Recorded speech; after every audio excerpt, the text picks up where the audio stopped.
E aí, gente, beleza? Vamos tentar ser um pouquinho mais rápido aqui, que hoje eu tenho bastante coisa para falar, né? Segunda fase da história de Roma, República Romana. Gente, veja bem, na primeira fase a gente viu a sociedade que foi se formando a partir dos primeiros povos que foram chegando na Península Itálica, aproximadamente 1000 anos antes de Cristo. Aí vocês viram a origem mitológica e a origem científica, né? Arqueológica e histórica. Pois bem, ao longo de uma história de reis, de monarcas, um último rei, chamado Tarquínio, o soberbo, o arrogante, né? Mais autoritário, mais arbitrário, foi deposto. Ele foi retirado do poder por um grupo de pessoas mais idosas, que era o Conselho dos Anciãos. Os anciãos são as pessoas mais idosas, né? Então existia um conjunto de pessoas mais idosas, os anciãos, que eram patrícios e que observavam o Tarquínio, arrogante, soberbo como rei, depuseram, tiraram ele do poder e assim começa a república. Vamos ver lá como que vai funcionar essa coisa pública, a res pública. Olha lá, Tarquínio soberbo é deposto e o Conselho dos Anciãos também é conhecido como aquilo que a gente ouviu falar já nos dias de hoje, o Senado. Veja bem, gente, ao longo da história até aqui é a primeira vez que eu estou falando em Senado. O Senado é um ambiente na Roma Antiga que é composto por essas pessoas mais idosas que tomam decisões, pessoas muito poderosas. E assim acaba a monarquia e começa a república, com o Senado principalmente no controle.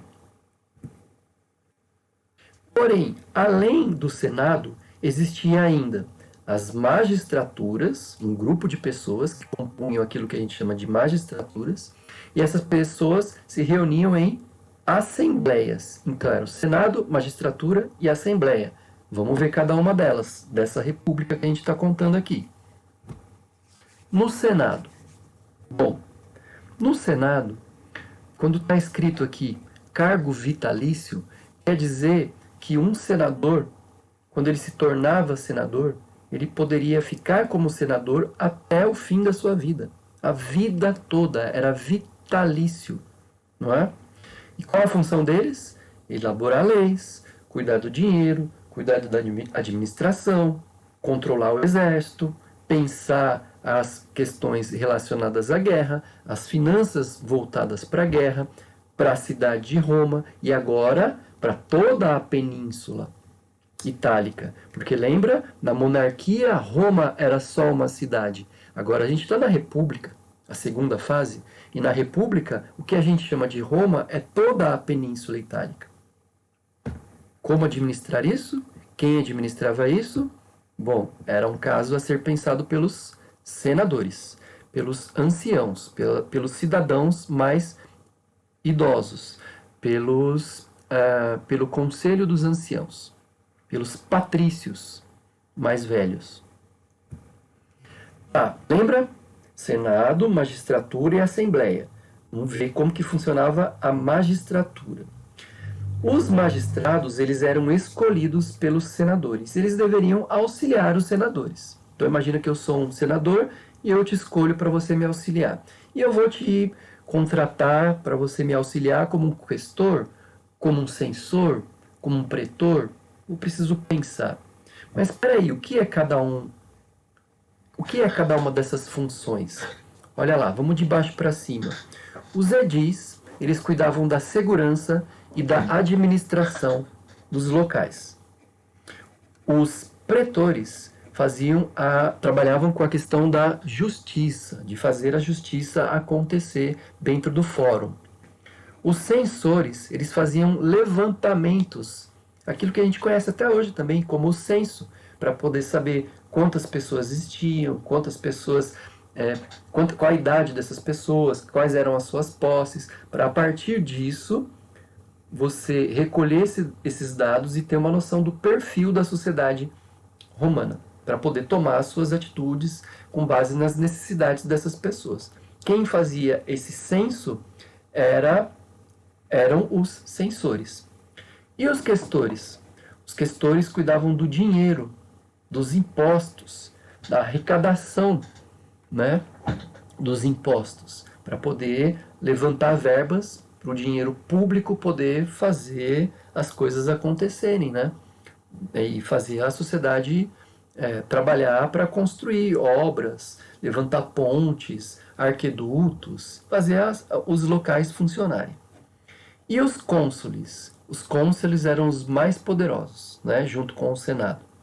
Eles cuidavam das leis, por isso que eles eram poderosos. Eles criavam as leis, faziam as leis acontecerem. Então lembra, tem os senadores e aí tem todos esses que fazem parte da magistratura. Qual que você mais gostou? Qual que você gostaria de ser? Assembleias. Lembra, a palavra assembleia é uma reunião de pessoas. Então eu posso falar em assembleia dos professores, assembleia dos juízes de futebol, assembleia dos alunos. É uma reunião de pessoas que discutem e debatem uma certa questão. No caso de Roma, existiam duas. A curial, que ia questionar e levantar temas voltados para a religião, e a centurial, então quer dizer que as pessoas se reuniam para pensar estratégias militares, pensar a questão da defesa, dos ataques, da proteção interna, da proteção externa ou dos ataques eventualmente, pensar essas questões. Então, uma religiosa e outra militar. Então, Senado, as várias magistraturas e esses dois tipos de assembleia. Assim, eles organizavam a política na República para fazer a sociedade funcionar. Olha lá, eu coloquei alguns magistrados aí, só para ilustrar, né? Então, o censor fazia o levantamento do número de habitantes. Aí tinha o questor, que cuidava do dinheiro.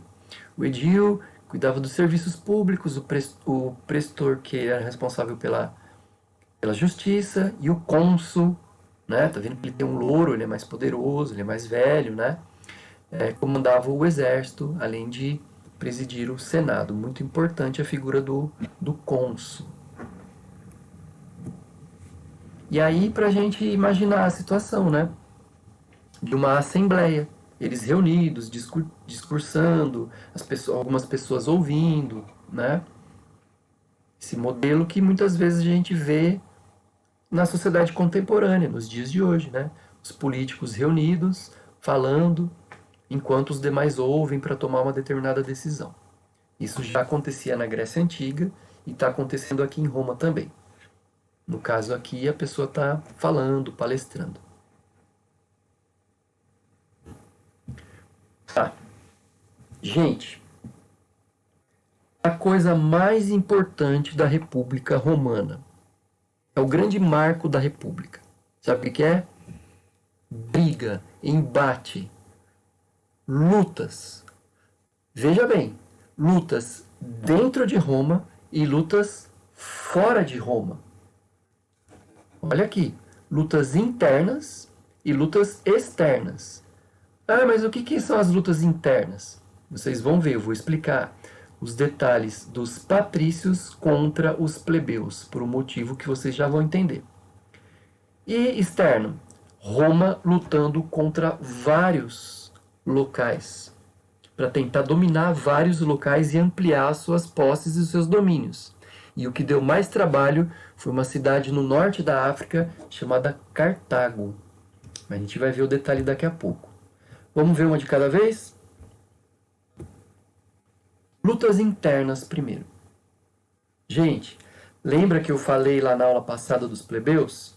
Que eles eram marginalizados, que eles eram uma maioria, que eles não tinham participação política, que eles trabalhavam muito, pouco dinheiro, numa situação de dificuldade, sempre muito descontentes, né? Achando determinadas decisões dos mais poderosos, dos patrícios mais poderosos, sempre decisões muito injustas. Aquilo começa a fomentar um certo nervo, né? Uma certa angústia, um certo desejo de transformação, de querer que a coisa fosse diferente. porque eles queriam participação política para tomar as decisões favoráveis a eles, plebeus. Eles olhavam e só viam decisões privilegiando os patrícios. Então aí vocês estão vendo o começo do conflito. Lembra, a grande marca da república são as lutas. Internamente, são essas lutas que vão acontecer entre os plebeus que estão indignados, que estão descontentes por causa da marginalização, contra os patrícios que querem continuar sustentando o seu poder e que a coisa continue como está, porque isso trazia benefícios materiais para os patrícios. Pois bem, só que tem um detalhe. Quem fazia os trabalhos manuais, inclusive, no mundo antigo, eram os plebeus. No nosso caso, na Roma antiga, eram os plebeus. Então, os plebeus, eles simplesmente começam a abandonar as cidades e ir para o norte da Itália. E quem é que vai fazer o serviço? Quem é que vai prestar o serviço? Então os patrícios ficam desesperados. Tá bom, volta, não vai. Fica aqui. O que vocês querem? Aí os plebeus começam as suas conquistas. Opa! O que a gente quer? Olha lá, a gente quer leis escritas. A gente não quer que num dia os senhores falem uma coisa e no outro dia os senhores falem outra. Nós precisamos leis registradas para que a gente tenha garantia dessa sua fala. Garantia aqui no papel, no documento, material, e não só ali na palavra. Porque senão a gente tem se sentido enrolado. E eles conquistam, tá bom, é isso que vocês querem? Diziam os patrícios. Ótimo. Está promulgada aqui a lei das 12 tábuas. As leis das 12 tábuas são as leis escritas. Tem uma garantia maior para os plebeus. E os plebeus, então, querem mais. Olha, não basta isso. Não é só isso que deixa a gente indignado. É também o fato de vocês terem muitas terras e nós não. E então os patrícios, tá bom, vamos lá, vamos partilhar essas terras aí. Claro que isso vai dar muitos problemas. Não é assim, aqui eu estou explicando de uma forma resumida, né? Mas assim, essa partilha de terras entra para a história como uma conquista dos plebeus. A partilha, as terras das terras, as terras são divididas entre os plebeus. E isso através de uma lei chamada Lei Licínia, ou as Leis Licínias. Mas não era só isso. Para os plebeus voltarem do norte da Europa e se fixarem ali em Roma, na República Romana, eles queriam algo que não podia, que era casar com patrícios. Plebeias casar com patrícios ou plebeus casarem com as filhas dos patrícios. Isso não era permitido. E as pessoas se apaixonavam, queriam casar, mas não podiam. Então isso gerava um descontentamento.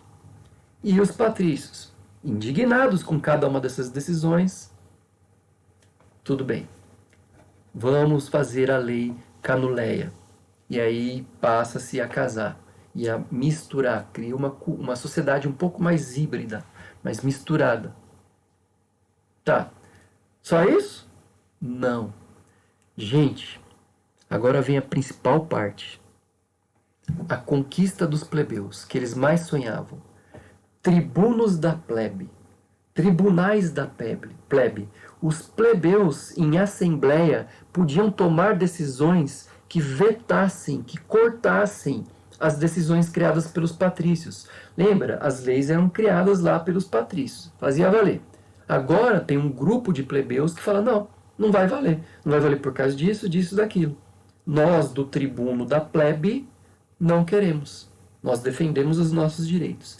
Essa conquista foi essencial. E é isso que marca o conflito interno entre patrícios e plebeus. Dentro de Roma, portanto. Beleza? Olha lá. Uma imagem só para ilustrar, então. Os patrícios aqui armados, né, de pedaços de pau, machados e tal. Ótimo. Lutas externas agora. Agora é Roma com outros locais. Né? Lembra que Roma está num processo de expansão, quer dominar outros povos, quer expandir sua terra. dá trabalho, conquista muitas terras, cada vez mais terras, porém teve um lugar que deu muito trabalho. E aí os romanos montaram uma guerra com esse povo, que entra para a história como guerras púnicas. As guerras púnicas são as guerras entre Roma e Cartago. Ah, professor, por que púnicas? Porque os cartagineses, no norte da África, poderiam ser chamados também de punis, por isso guerras púnicas. Roma versus Cartago. E era assim, Cartago era maior do que Roma, muito maior. Quem vencesse essa guerra dominava todo o mar Mediterrâneo. E os romanos venceram. Quando eles venceram essa guerra, depois de uma série de batalhas, eles diziam em latim: Mare Nostrum. Em latim, Mare Nostrum, você já entendeu, né? O mar é nosso. O mar Mediterrâneo é nosso. Virou uma lagoazinha particular do povo romano. Grande batalha, grande guerra. Então, existia dentro dessas lutas, né, de Roma com outros lugares, a formação de um exército permanente. Como assim permanente? Ah, não era esporádico, não era de vez em quando. Né? Então, tem guerra, então tá bom, eu tenho a minha vida aqui. Eu sou pastor, eu sou agricultor. Ah, vai ter guerra, então eu vou lá. E depois eu volto para minha vida. Agora aqui não. Aqui em Roma, o soldado, os militares, isso virou profissão. Então eles eram dedicados o tempo todo para racionalizar e pensar estratégias e estarem sempre voltados para a questão da guerra, independente se eles estivessem em tempos de paz ou não. Então eles passam a se organizar muito mais. Não é? Por isso que é chamado de exército permanente, profissional. Então, quando esses povos iam, quando esses homens iam para as batalhas, eles iam de uma maneira extremamente organizada. Então, eles começam, ao longo dessas conquistas, dessa política, né, imperialista de guerras, conseguir muitos escravos. Quer dizer que Roma aumenta a quantidade de escravos para poder trabalhar.